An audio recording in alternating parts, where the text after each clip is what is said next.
All right, welcome back to another episode of our Radiance Videography podcast. We're really excited to be able to have my friend Bruce Sheridan. This is Bruce. How's it going, my man? Good to see you this morning. And so I'm really excited about this conversation, Bruce, because you work with a company called EOS Entrepreneurial Operating System. Yeah, Entrepreneurial Operating System. Okay, yeah. So I first took me a while to learn how to spell it. I first was introduced to you by my good friend Sue Newman, that is actually going to be on the podcast a little bit later. We're going to do another episode. She's awesome. Yeah, she is so phenomenal. And then we crossed paths again through my buddy James Reed, where they've hired you and your company to be able to come out and help their company grow and gain traction and help build their systems and things like that. Is that correct? Yeah. Yeah. So it's been a pleasure, and you're just such a kind, humble guy. Thank you. And I love that about you. But what's cool is, like, I just saw on Facebook you were down in Nashville. Yes. And you just recently wrote a book, and you were recording some of the voiceover for your book. Is that correct? Yes, at the Blackbird Studio, where all the country singers record. And they said there's a star here today, just so you're aware. But they wouldn't tell us who it was. But then we got in, we saw Kelly Clarkson all over the equipment. Oh, my gosh. Like, Kelly Clarkson. Yeah, I asked you before we jumped on if you were able to meet her. No, I wish I had, though. She seems like she'd be really cool person. She just seems like down to earth. Yeah, she's got a bubbly personality, like a genuine type of person. I remember watching her on, what was the American Idol? Yeah. The very first time ever, wasn't it? When she won? Yeah. I think she was like the first one. And then me and Nolan were actually just talking about that too earlier. I guess Carrie Underwood now is like one of the hosts. Too. Yeah. That's pretty phenomenal. Was she there as well? No, it was Kelly. I don't know what they were doing, but there was a lot of equipment there. Yeah. Well, man, that would have been incredible. But it's so cool. I mean, obviously that you're able to write a book. And last time, one of the ways in which I met you it was at a networking meeting with Sue Newman referred to you. You were actually discussing about a previous book that you wrote. A Well-Launched Life. Yeah. Okay, yeah. And that's I have Entrepreneurial Operating System. I'm a certified implementer. I'm a franchisee, and I'm an equity partner with EOS Worldwide. So I'm all entrenched in it. And that's how I make money. But I have a nonprofit where I want to help young adults in the first decade of being an adult. When you turn 18, like a switch gets flipped, and it's like, hey, you're an adult now. Yeah. I'll never forget taking my son to the doctor, and they call him, and I get up, and the nurse steps between him and I, and she goes, "You can't come in." I'm like, "Well, what happened?" She goes, "He turned 18." And I'm like, "Oh, okay, I'll just sit out here." I was like, "What happened?" That was my oldest. So when you turn 18 in this country, you are an adult. Yeah. And now you've got all different things coming at you. It's crazy. It happens so fast. From 18 to 28, I had a rough time. I didn't know what, And I even asked, I have 4 children in that age range. They're older now, but they were all close in that. And at that time in their lives, it's like, I don't know what my purpose is. I don't know what I'm doing. I don't know what kind of job I want. And I'm like, wow. So I've coached companies for like 40 years now. Wow. And when my oldest graduated college, he didn't know what he wanted to do. So I said, "Can we sit at the kitchen table?" He's like, "Yeah, sure." So I'm thinking we're going to sit there for 15 minutes. And I said, if you could do anything with no holes barred, in 3 years from today, looking back, both personally and professionally, what would need to happen in your life for you to feel like, man, that was good? And he just sits there. So I'm waiting. And this is something I've learned over the years of coaching. You got to let a person think. Because if you break the silence, now they're listening to you again and they stop thinking. But I could see the wheels going, so I let them go. 4.5 hours later, we had a plan around God, friends and family, career, and budget. And I built an Excel spreadsheet with 3 years, 1 year, and then what do you need to start doing today? It took us like 4.5 hours, but it did feel like 15 minutes because we both were so into it, we lost track of time. That's so incredible because, like, I've told this to a lot of younger guys. for myself, like I was a very indecisive person. There was a lot of things that I wanted to do when I was younger, and I was not very decisive as far as just like taking that next step and like moving towards it. So to be able to have a dad like that would sit down and guide you through that, like that for me would have been so insightful, and so just I would have loved to have something like that. Yeah, I didn't realize what I was doing.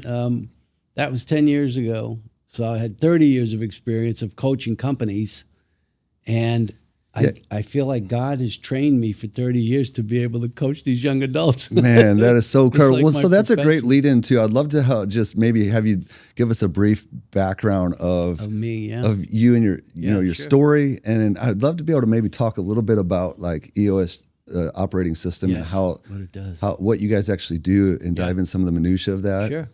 So I graduated as an engineer from Georgia Tech and went to work for Florida Power Light in Miami, and I was designing power systems that this building, for example, well, from a construction trailer to a home to a 55-story building in downtown Miami. I'm helping design how do we get power in there? Where does it come from?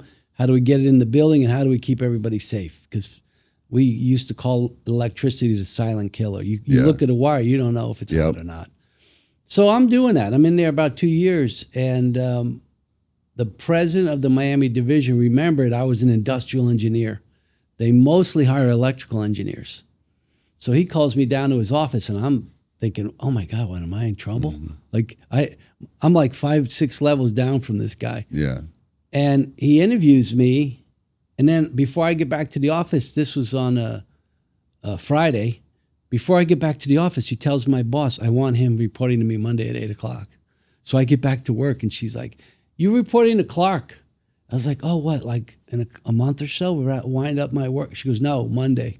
And I'm like, after this weekend? She's like, yes. I'm like, no, I'm not doing it. Oh, wow. She goes, well, then you need to quit because you don't say no to him. I'm like, okay. So I go down there. Our CEO went to Japan. He saw a meter reading team, and they had, I think it was 20 misread meters on their chart. 20 was the goal, and they were under 20. Our goal was 5. So he's thinking, what's all this excitement, man? We're 5, they're 20. We're 4 times better than them. And the interpreter says, they are under 20 misread meters per million. Oh. Yeah. And our CEO goes, you mean per thousand? And he's arguing with the interpreter. They had to get another interpreter. And when he realized, because we were 5 per thousand, that's 5,000 per million. And they were like 17 per million. Wow. And we had 4 million customers. So he's thinking, we misread 20 to 30,000 meters a month, and they would misread like 80. Oh my gosh. So he's like, we're doing this. So I asked Clark, I said, Clark, I'm 24 years old, and your team is 30, 20, 30, 40 years experience. I can't do this. He goes, well, the good part is nobody knows what we're doing. He goes, so the Japanese counselors are going to come and teach you. So I spent about 7 years putting in a system for running the company. Crystal clear vision, understanding your customers completely, and then filtering that back into your company. We were a monopoly. We didn't have to serve them. We could have been, sorry, we're the only game in town. You don't pay. So where did you learn all those the leadership skills to do that prior? Or was that something you just learned as you went? No, they had Japanese counselors come every quarter from Monday to the following Friday. So it was 12 days straight, 16 hours a day. I could barely move. I was going to say, I bet you're exhausted. When they left, I was like, my head spinning. But they were teaching me how to do it the way that the Japanese companies were doing it. Okay. So then I would take what I learned and teach it to the leadership team. So every 90 days I'd go back in and present what we did, and they'd tear it to shreds and teach me to go to the next level. So every quarter we went up and up and up. And then after 7 years, we won the Deming Prize from Japan. First non-Japanese company in the world to win it. Oh, wow. And I fell in love with it. Just as an industrial engineers, we say that we take people, processes, and technology and make it all work. That's what the degree is all about. Okay. So having a system to get a clear vision, understand your customers, get your processes to deliver what they want, get your processes to deliver like efficiently, effectively, no friction, no waste of money and time. That's what we did for 7 years. We were one of the worst utilities in the United States and became probably one of the top 3. Oh, wow. That's incredible, man. So many people wanted to come visit us. We cut it off at $1,000 a month. Yeah. One day a month, we would host 1,000, and then we charged them $100 because we were feeding them and giving them coffee and making presentations. So it was costing us money. So when we started collecting money from them, the Public Service Commission said, you could charge people for electricity, but you can't be a consulting company. Oh, okay. We were like, oh no, what do we do?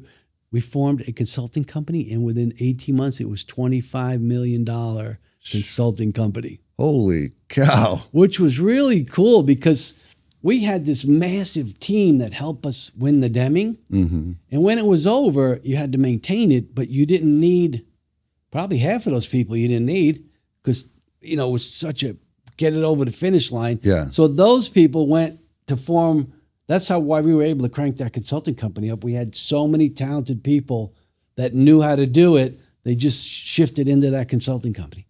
So we had a $25 million consulting business. That's incredible. In about a year and a half. Yeah. So I remember, and you kind of just alluded to it. So obviously, when you were sitting down with your son, all this stuff, you were talking about how you took all the knowledge that you had learned and just applied it to helping younger guys, create a vision and a plan but for their life. I had no idea. I thought we were going to have a 15-minute conversation. Like, what kind of job you want? I'll see if I know anybody. I'll make a few calls. Okay, have a good day. Yeah. But no, it was 4.5 hours. We just told him. And here's what the kicker was. He gets up and he goes, Dad, so many of my friends would benefit from a conversation like this. Yeah. And that's when, click, I formed that nonprofit. I wrote the book. And now I'm writing a study guide to go with the book so that any, organizations across the country, and I'm assuming I'm going to start with churches because it does have a Christian bent to the book. Yeah. So imagine a church being able to offer 18 to 28-year-olds like a 8-week course. You come like 90 minutes a week with other people your age, and you're working through this book, and you're building relationships, collaborating.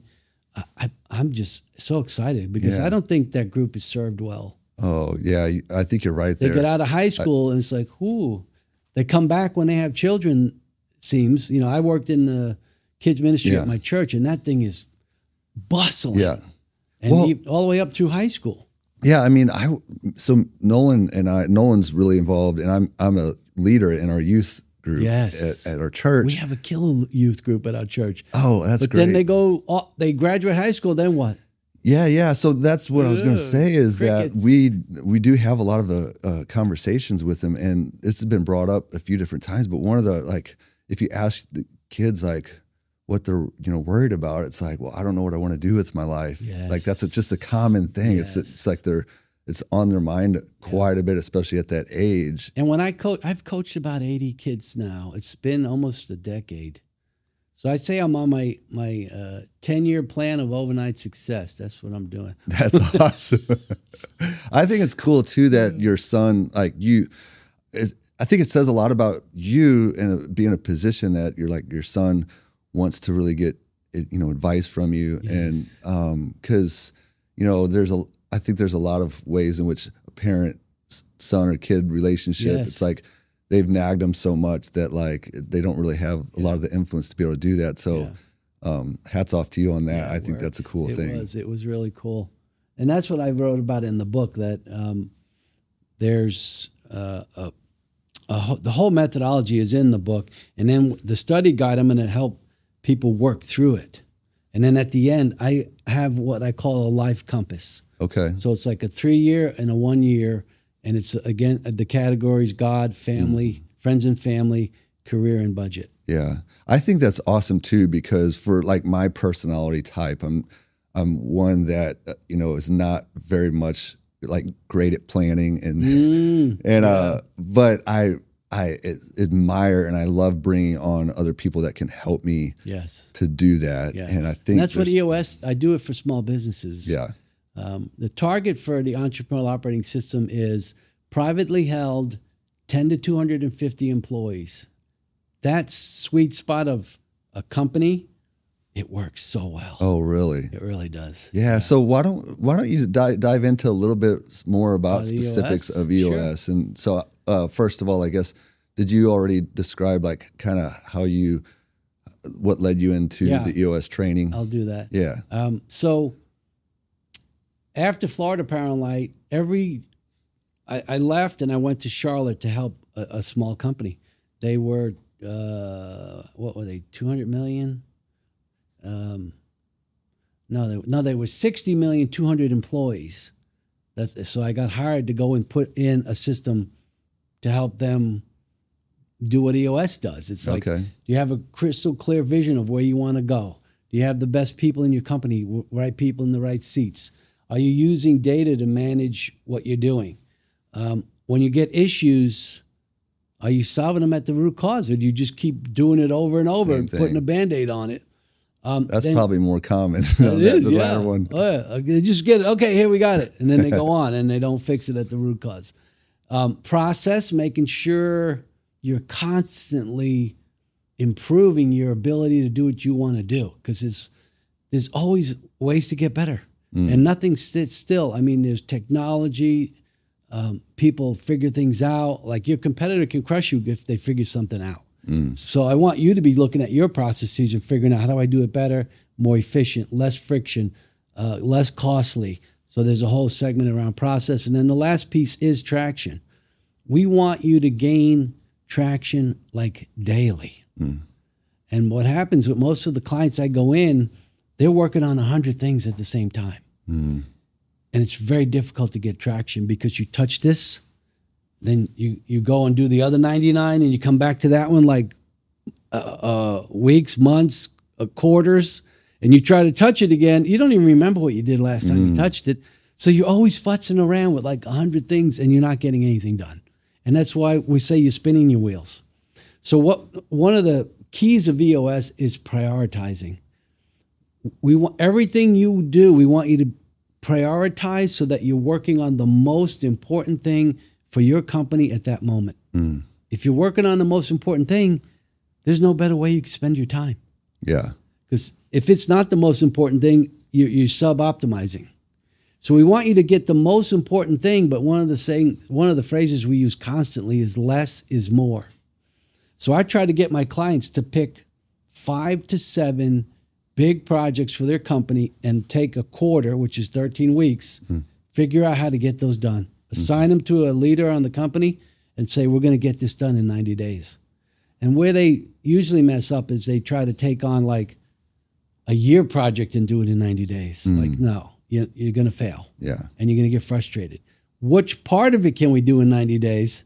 Then we'll do the next part in the next 90, next part in the next 90, next part in the next 90. Then you will get it done in a year, versus trying to do it in 90 days. You're going to get frustrated. That makes total sense. It kind of reminds me a little bit of like the 12-week year it is. book, you know. Yeah, because we target on a quarter. I think it's the same theory in 12-week year. I guess they give you that 1 week for whatever, vacation, holidays. So there's 13 weeks every quarter. That comes out to 52 in a year. But they're saying for that quarter, giving you a week of whatever, vacation, holidays. Yeah. I know another thing that the guy talks about in that book so much is that like when you focus on like a year, you tend to put stuff off. Like way more, because you're like, I got plenty enough time. I see it even with my clients when they have 13 weeks. Yeah. They come out of the meeting with a rock. We call them rocks. Rocks are those big projects. They come out of the leadership team meeting with a rock, and I know they're going, I got 13 weeks. Yeah. Then all of a sudden they go, I haven't touched it. I got 10 weeks. I should probably get on that. Then they go, I have 7 weeks, and I haven't, oh man, it's half the quarter. Okay, I'm going to look at it a little bit.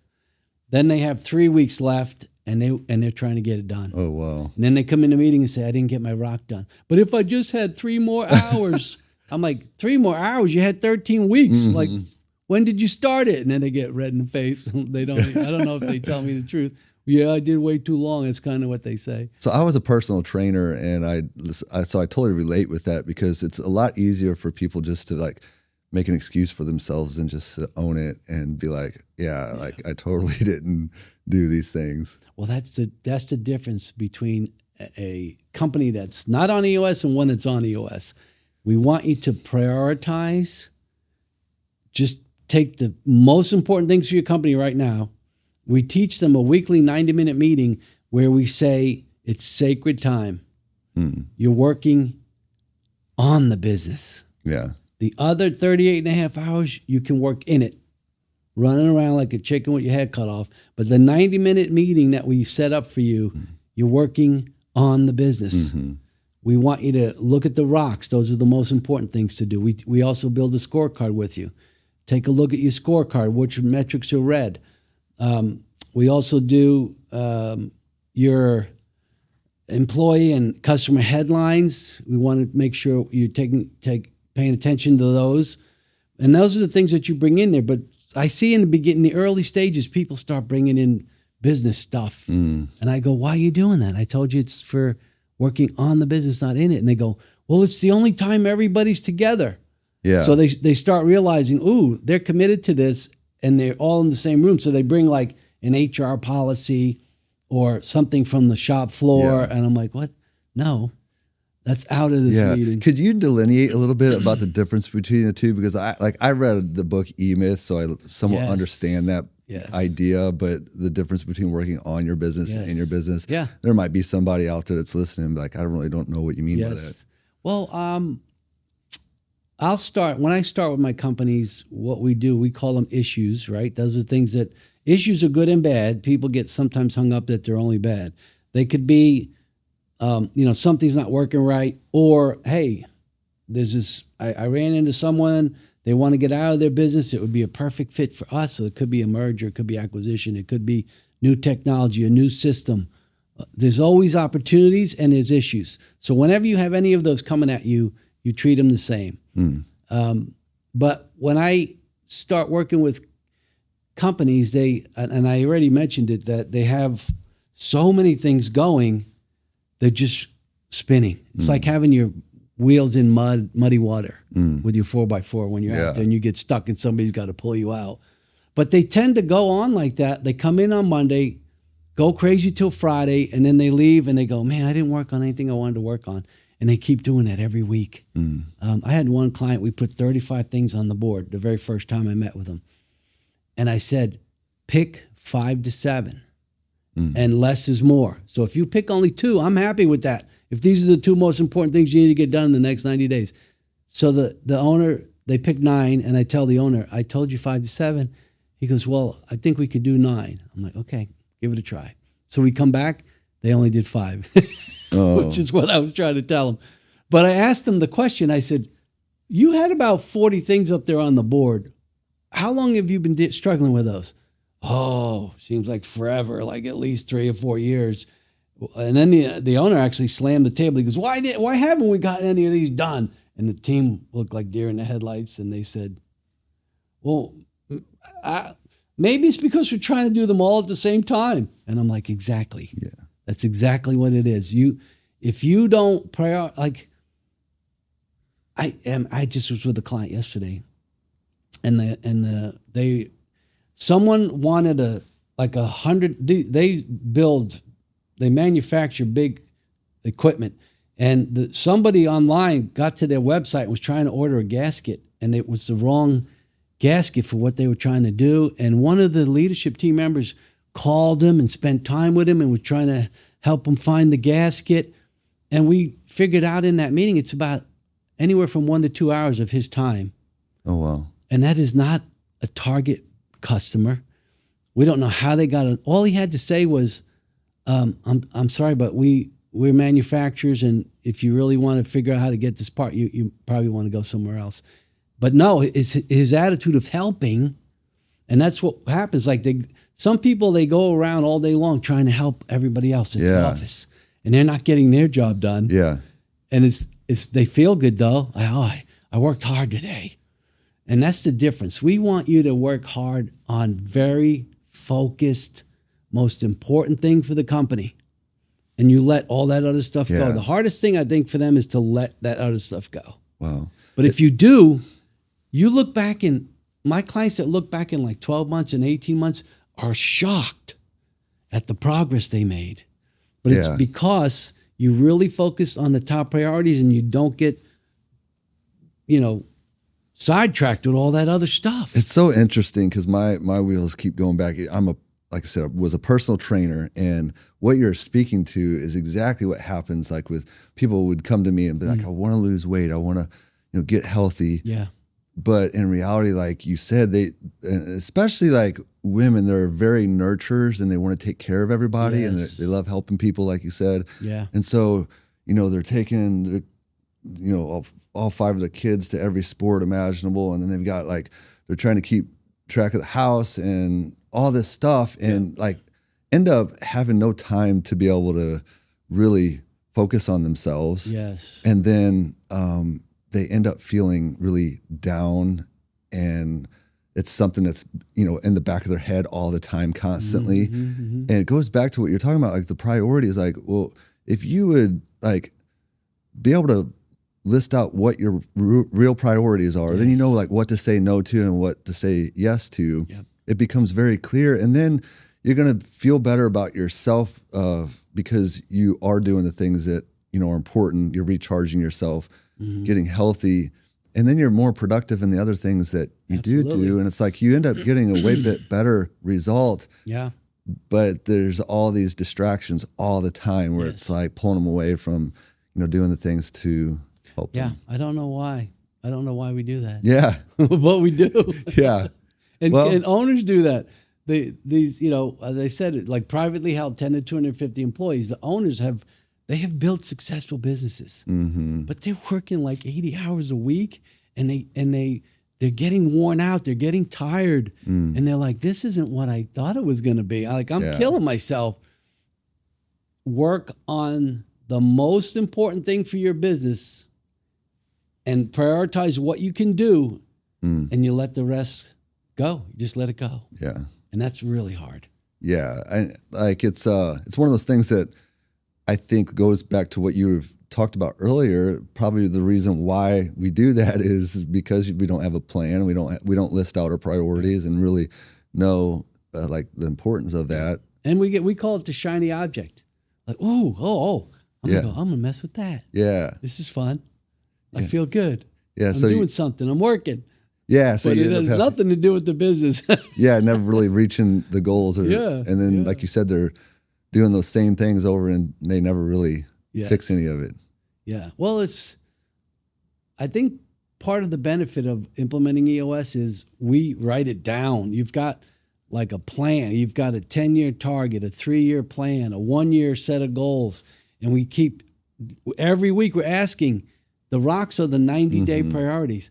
Every week in that meeting where we're working on the business, we're asking them, is your rock on track? And that's fun. Like when they come in, and we practice with the first round. We don't tell them that, but at the end of it, we say, okay, that was a practice round.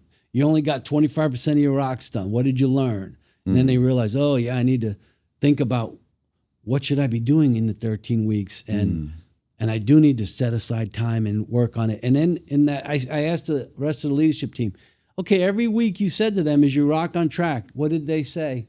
Oh, they said they were on track. Yeah. I said, well, then how did you come in here and it's not done? And they go, well, if I just had 3 more hours, that's like the answer I get all the time. If I just had 3 more hours, I'm like, well, you had 13 weeks, so that's a lot more than 3 hours. And even still, it takes time. Yeah, it's a time-based learning because we are constantly teaching you how to put the Entrepreneurial Operating System. It's an overlay. A lot of people think in the beginning, oh man, we are so busy right now, and we don't have time to do one more thing. And what I tell them is, EOS is not one more thing. It's how you run your business. And even from the very first minute you start working on EOS, you're going to start saving time. So it's not additional. You're going to cut out the things that don't matter. Yeah. Yeah. And it also gives you a structure for how to do it. Oh, okay. Like, I'm going to have one rock. This is the most important thing I need to get done in the next 13 weeks. Yeah. I need to work on that and get it done. Yeah. I would love to ask this question, pose it to you, because I've had different conversations, and it's kind of more from a Christian perspective on goals and stuff. And to be able to bring like some balance to it a little as well, because you have these personalities that are very like extreme, and it's just like their mindset is, well, I can do any, like the David Goggins kind of like, well, I can overcome like anything and just push through. I could just whatever. If you look at things he's done, it's mind boggling. Yeah, and so I get the idea of trying to push your mental capacities and some limits here and there or whatever, but like there's also this double-edged sword with it where it almost like goals can become like an idol in your life where you're not really able to be like present in the moment when things do happen. So I was just curious what your thoughts are of like, in my mind, it's kind of like, well, how can we make manageable goals, develop habits that are attainable and that can allow us to be able to be consistent with our priorities too as well. Because like I think in a lot of ways the goal becomes the idol and you're just never able to. There's a real good book, a lot of people, it's called The Gap in the Gain. Okay. So if you say, I want to lose 50 pounds, oh man, like you could say that forever. Yeah. But if you say, I want to lose 2 pounds this month, that's like, yeah. What, are you kidding me? Well, do it. And in a year, you're going to lose 24 pounds. Yeah. Right? And That's incredible. 2 pounds a month is like a half a pound a week. Yeah. Who can't do that? Uh-huh.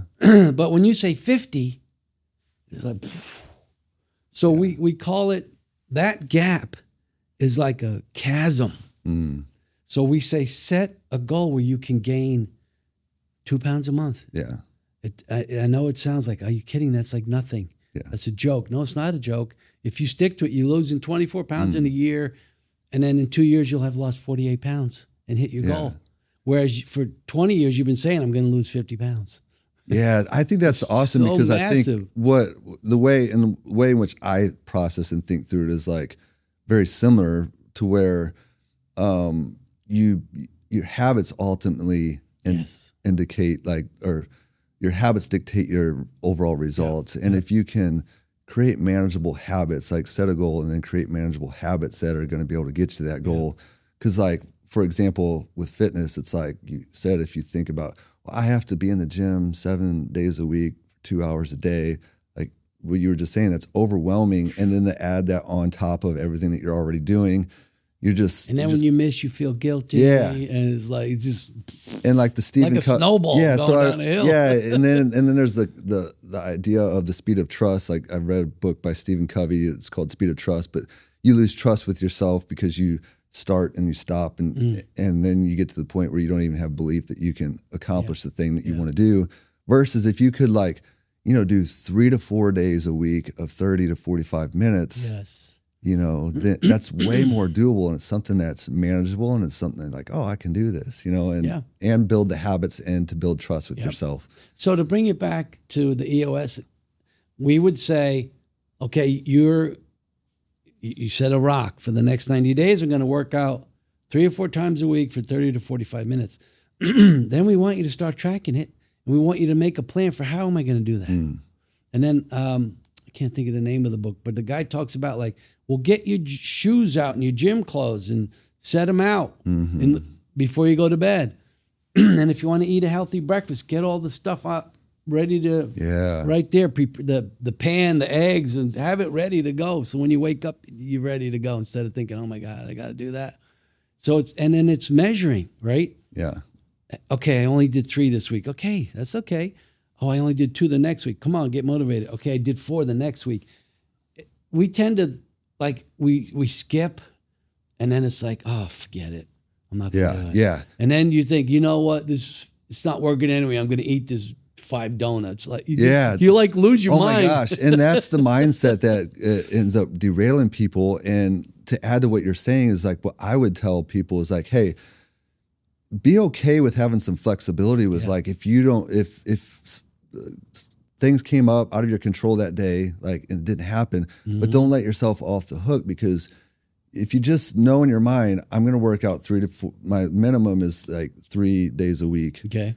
Then if I miss the day that I planned, then I don't let myself off the hook. I like plan plan it for another day in the week, and then you're keeping the habit going. And even if it's, man, would tell people like, even if you didn't have the best workout in the world, like you're developing the habit to keep doing it. But then, like you said, if you don't do the habit, then it's like, you're like, well, I screwed up, you know, I might as well just screw up the rest of the week. And that's where people get derailed. Interesting. EOS is almost, I'm teaching small businesses the habits to run a really successful company. I love that. I've got one client who's working 80 hours a week. He called me in and he said, I'm not sure I want to hire you. And I said, that's okay. What are you thinking? He goes, I'm just so sick of it. I'm going to sell the company. I was like, well, then you really shouldn't hire me because it takes about 18 to 24 months to really see how this works. I said, unless you want to wait, your company could be more valuable after you do that. He goes, no, I'm sick of it. I think I'm just going to sell it. I said, well, then don't hire me. He goes, well, let's just do the first day. I'm like, all right. Well, they've been my client for 6 years.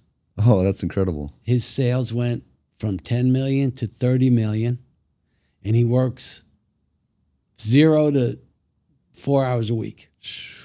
That's awesome. I bet he's loving life. Oh my God. Well, last time we met, when we were walking out to the parking lot, he goes, I love you, Bruce. And I know it was after 6 years of working together. I mean, it was genuine. Like you built a strong relationship. Yeah.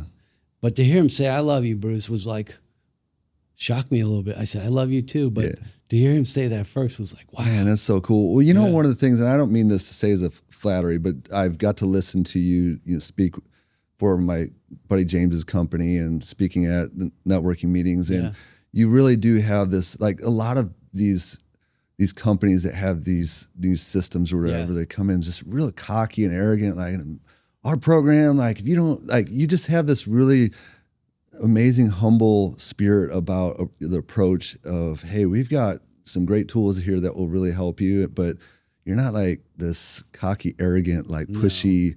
If you don't, well, we have a saying in EOS: if I have to drag the company in, I got to drag them around. Yeah. So if you don't want to do it, that's okay. I'm fine. It's the same way I think in sales. It's like, man, you can be this amazing salesperson that can manipulate people to get buy anything that you want, but at the end of the day, there probably won't be long-term customers. Yeah. And if you have to beg them in, like, then you're not going to keep them. Yeah. Or if you trick them, they figure like, oh, you tricked me. Yeah. Yeah. Or why did I buy that? So I really appreciate that about you. You know, and, thank you. And because I'm always a little bit guarded when it. You know, I can tell too. My clients are too. I kind of go in there thinking, I know what I can do.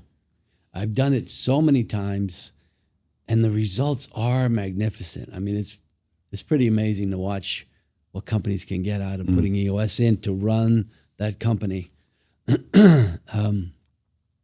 So I know what I can do, and I know what it can do for them. Yeah. But I don't have to jam it down their throat. That's just not going to work. Yeah, yeah, totally. Because if the owner and the leadership team is not committed, it's not going to work. That's good. So you got to be willing to say, okay, I'm going to give it a shot, and I'm going to. A lot of companies too, they try to they want to change it. They want to put their own touch on it, and let's do this and not that. And you know, how are your level 10s going? Well, we're skipping every other week now, and I'm like, oh wow. Oh gosh. So you just cut down half the progress because that is sacred time that you're working on the business, and now you're skipping.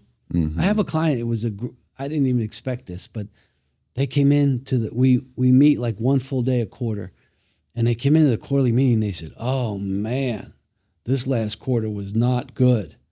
I'm like, "What happened?" They said, "Well, we figured it out. For legitimate reasons, we missed 5 level 10 meetings in a row." That's what we call that weekly meeting. We missed 5 of those in a row. So for 5 weeks, they said, but when we got back and did one, we were so discombobulated and confused, and like the wheels were coming off. Oh my gosh. And I'm like, that's a real good testimonial. Yeah. Make sure you do your level 10 meetings every week. It works. Oh my gosh. Well, so let's, maybe you could explain for maybe companies that might be interested in hiring you for your services, like what that might look like for them, you know, like. Well, the EOS has been around over 20 years. I'm a certified EOS implementer. I was like, I don't know, number 143. I've been in 8 years. I got in 2017. Now we're up to close to 900 implementers in 40 countries. Oh, wow. And we've helped over, I think it's 28,000 companies. EOS implementers have helped owners of 28,000 companies. That's over the incredible. years. Yeah. So that, and a lot of smart people built this thing. So we have a proven process and a proven methodology. That's why we are reluctant to tweak it. It works. Yeah. So what I do is we offer a complimentary 90-minute meeting where I'll sit down with your leadership team, who you think are the key people running your business, and I'll sit down with you for 90 minutes. I will walk you through our model, how I work with you, the proven process that we use for working with a company. I'll walk you through all of that. And then I'll just say, hey, first of all, do we have good chemistry? You got to check that box. And then does this whole idea of implementing EOS resonate with you? And if it doesn't resonate with you, shake hands, and I'm sure they're going to learn something. Yeah, yeah. And we do it complimentary on purpose because it is, and that 90 minutes, man, I'm just walking you through the whole thing like it's pretty intense. Yeah, I loved it. I was able you to were sit there. and listen. You I saw was doing some film for James while you were walking sharing it, and it was I was like, man, this is so insightful. I think like this could be so helpful for so many different companies. Yeah, and so it is. So if somebody did want to reach out to you, or is there like certain place that they can go, whether websites or social media or whatnot? Is there? If you go to EOSworldwide.com and you can search for me, Bruce Sheridan. Yeah. It'll come up. Or I think it's EOS.com/Bruce-Sheridan. That's me. You'll go right to there's a micro. Yeah. All 900 implementers have a micro site on the EOS Worldwide site. And we'll make sure to put the link in the description below for all these different contacts if you want to reach out to Bruce and EOS. But man, this has been a fabulous conversation. I would love to, we could probably go for hours, but I'd love to have you on for maybe talk a little bit more about some of your books or maybe faith or whatnot. Oh, man, that would be fantastic. We could love to talk about all of those things, but just for the sake of time, and figure maybe this would be a good place to wrap up. Absolutely. We'll make sure we link all those in the description. Guys, thank you so much for tuning in to this podcast. We're so grateful that you are even taking your time out to watch this. If you like the videos, make sure that you like, subscribe, do all the things that all the other YouTubers say to do, right? Click here. Yeah. So God bless you all. Have a great day, and we can't wait to have you back on, Bruce. My pleasure. Thank you. All right. That was good, man.